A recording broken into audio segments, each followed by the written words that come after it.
Güzgü. Mən illərlə sustum.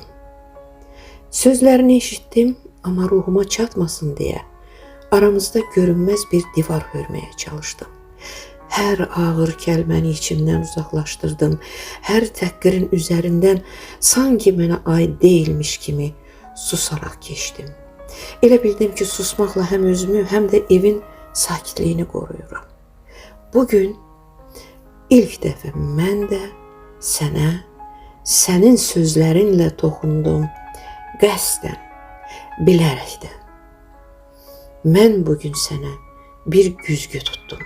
O güzgüdə özümü yox, səni göstərmək istədim. Bəlkə bir anlıq anlayasan ki, insanın qəlbinə toxunmaq asandır, amma o qəlbdə açılan yaranı bağlamaq o qədər də asan deyil. Bəlkə səhv etdim, amma bir həqiqəti də artıq gizlədə bilmirəm.